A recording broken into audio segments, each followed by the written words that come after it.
Hi viewers, ఎలా ఉన్నారు? బాగున్నారా? అందరు బాగుండాలని కోరుకుంటూ కేఆర్ఎల్ స్టోరీస్ నచ్చితే లైక్ చేయండి, కామెంట్ చేయండి, సబ్స్క్రైబ్ చేయండి. హర్షకి జాబ్ వచ్చిందా రాలేదా అని మేఘన కంగారుగా అటు ఇటు తిరుగుతూ ఉంటుంది. కాల్ చేస్తున్న మొబైల్ స్విచ్ ఆఫ్ వస్తుంది. అసలు వెళ్ళిన పని ఏమైనట్టు? ఒక్క మాట చెబితే అయిపోతుంది కదా. నాకేమో కాళ్ళు చేతులు ఆడడం లేదు.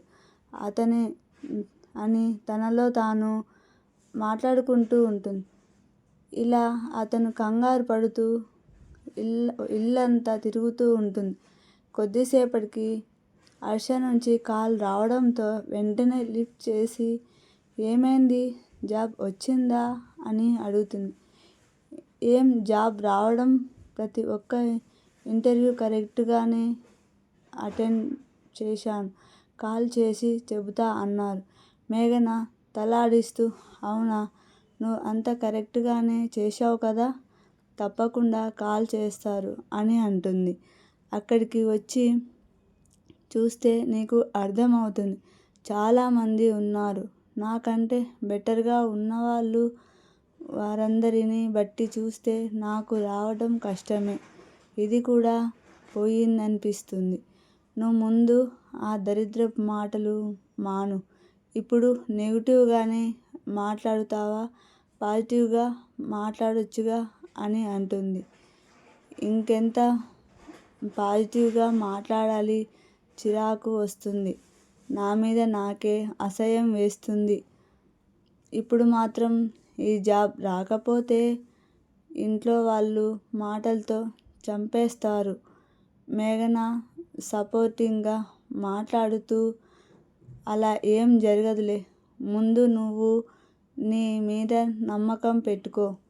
వేరే ఒకరి గురించి ఆలోచించడం కాదు. నీకు వస్తుందని నమ్మకం ఉందా లేదా చెప్పు అని అంటుంది. నా మీద నాకు నమ్మకం ఉంది, కానీ ఇక్కడ ఉన్న పొజిషన్ చూస్తే ఆ నమ్మకం కూడా చచ్చిపోతుంది అని అంటాడు. నువ్వు అలాగే మాట్లాడుతూ ఉంటావు, నాకు అర్థమైంది. సరే త్వరగా రా, ఇంటికి వస్తావా లేకపోతే ఇంటికి వెళ్తావా అని అంటుంది. ఇంటికి వెళ్తాను, అమ్మ నాన్న వచ్చారు కదా అని అంటాడు. సరే నీ ఇష్టం, ఎప్పుడు రావాలనిపిస్తే అప్పుడు రా.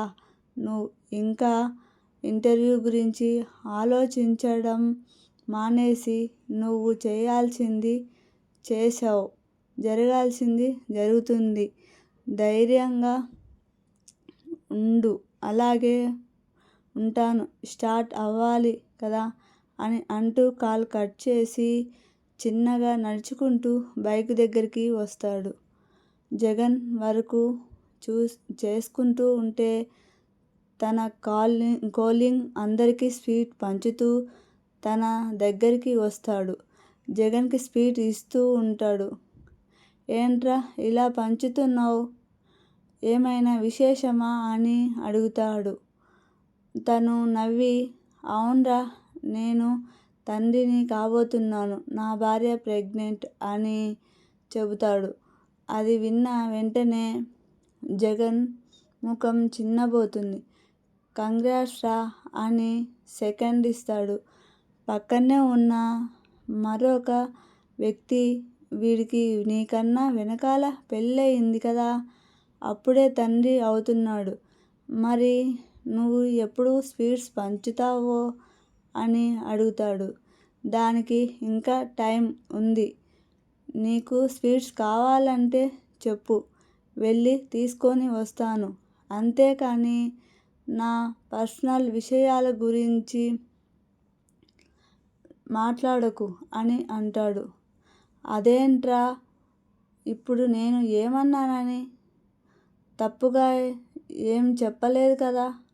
నువ్వు ఎప్పుడు ఎటువంటి గుడ్ న్యూస్ చెప్తావని అడుగుతున్నాను అని అంటాడు. అదే అంటున్నాను, నా పర్సనల్లోకి ఇన్వాల్వ్ అవ్వద్దు అని అంటూ కోపంగా చెప్పగానే సరేలే సారీ అని జగన్తో చెప్తాడు.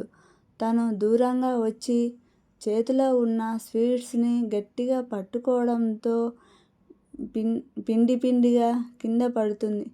కోపంగా ప్రతి ఒక్కడు అడగడమే వీళ్ళ బతుకులు సరిగ్గా ఉండవు కానీ పక్కోడి గురించి మాత్రం అవసరం. తను అలా స్వీట్స్ పంచుతూ నవ్వుతూ తిరుగుతూ ఉంటే జగన్కి గుండెల్లో గుచ్చినట్టుగా ఉంటుంది. నా దరిద్రానికి తగ్గట్టు వీడు పెళ్ళాం ఇప్పుడే ప్రెగ్నెంట్ అవ్వాలా? ఇది ఇక్కడ జరిగింది కాబట్టి సరిపోయింది. అదే నా ఇంటి వెనకాల ఇంటి ముందర వాడు స్వీట్స్ పట్టుకొని కూర్చుంటే ఆ మహాతల్లి పూనకం వచ్చిన కాళీమాతలా నా మీద విరుచుకుపడేది. ఇటువంటి సంతోషం లేకుండా చేశాడు ఆ దేవుడు. ఇలాంటివి ఇంకా నేను ఎన్ని చూడాలి అని తనకి తాను అనుకుంటాడు. ప్లీజ్ నచ్చితే లైక్ చేయండి, కామెంట్ చేయండి, సబ్స్క్రైబ్ చేయండి. రేపటి స్టోరీలో ఏం జరగబోతుందో చూద్దాం.